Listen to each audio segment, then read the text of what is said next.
राधे राधे भक्तों, कृष्णा माखन चोर चैनल पर आप सभी भक्तों का स्वागत है। आज की वीडियो में सुनेंगे पवित्र पावन कामदा एकादशी व्रत की पौराणिक कथा, जिसको सुनने मात्र से ही भगवान विष्णु की मंगल कृपा साधक पर बरसती है। साथ ही इस व्रत कथा का श्रवण करने मात्र से ही वाजपेयी यज्ञ के बराबर पुण्य फल की प्राप्ति होती है। तो प्रेम से, भाव से और मन से इस व्रत कथा का श्रवण करें। धर्मराज युधिष्ठिर बोले, हे भगवान श्री कृष्ण, आपको कोटि कोटि वंदन है।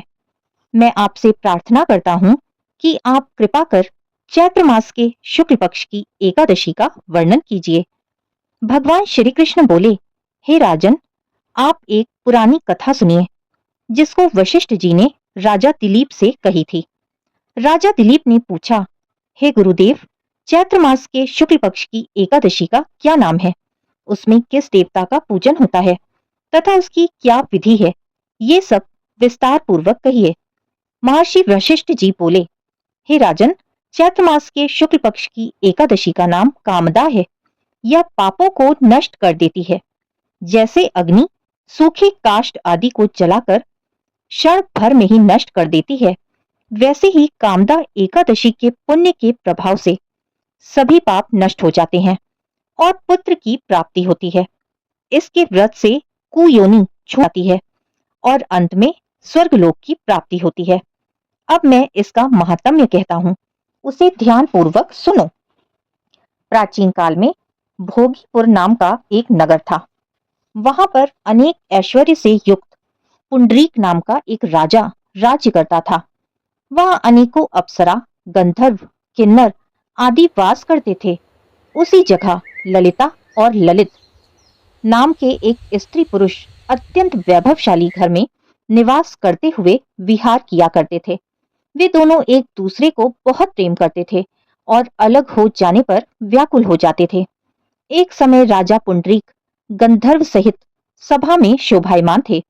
उस जगह ललित गंधर्व भी उनके साथ गायन कर रहा था, परंतु उसकी प्रियतमा ललिता उस जगह नहीं थी।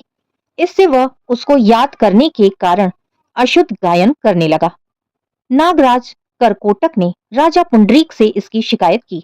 इस पर राजा पुंडरीक ने श्राप दिया कि अरे दुष्ट, तू मेरे सामने गाता हुआ भी अपनी स्त्री का स्मरण कर रहा है। इससे तू कच्चे मांस और मनुष्य को खाने वाला राक्षस होगा। तू महापापी है। अपने कर्म का तू अब फल भोग। राजा पुंडरीक के श्राप से वह ललित गंधर्व उसी समय एक विकराल राक्षस बन गया। उसका मुख भयानक हो गया। उसके नेत्र सूर्य चंद्र के समान प्रदीप्त होने लगे।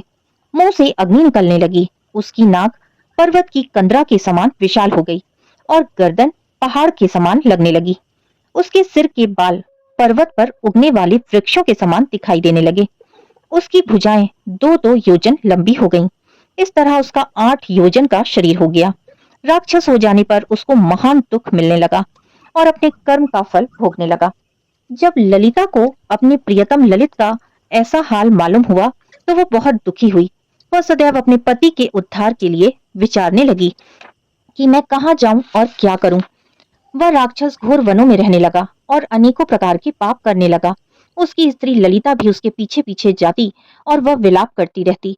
एक दिन वह अपने पति के पीछे घूमते घूमते विंध्याचल पर्वत चली गई।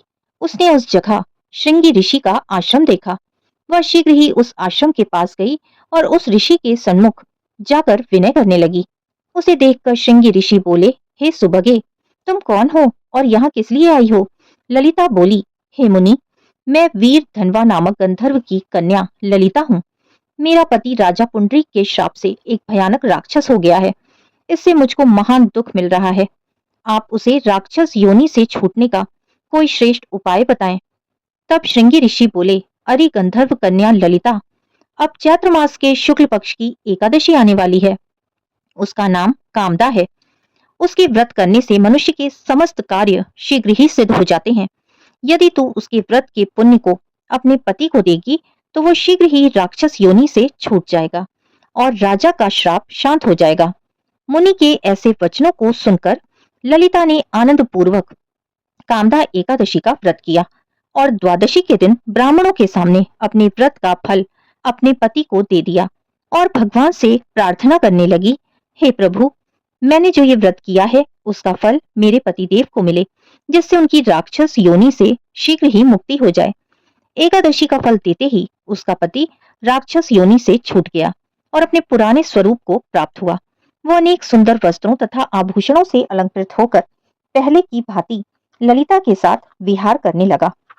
कामदा एकादशी के प्रभाव से वह पहले की भांति अधिक सुंदर हो गया और पुष्पक विमान पर बैठकर स्वर्गलोक को चला गया। हे राजन, इस व्रत को विधि पूर्वक करने से समस्त पाप नष्ट हो जाते हैं। इसके व्रत से मनुष्य ब्रह्म इत्यादि के पाप और राक्षस आदि की योनि से छूट जाते हैं। संसार में इससे महान कोई दूसरा व्रत नहीं है। इसकी कथा व महात्म्य के श्रवण व पठन से वाजपेयी यज्ञ का फल प्राप्त होता है। कामदा एकादशी व्रत कथा संपूर्णम। यदि आपको ये कथा अच्छी लगी तो प्लीज चैनल को सब्सक्राइब करें और वीडियो को ज्यादा से ज्यादा शेयर करें और लाइक करें। फिर से मिलेंगे मेरे चैनल कृष्णा माखन चोर पर। तब तक के लिए राधे राधे।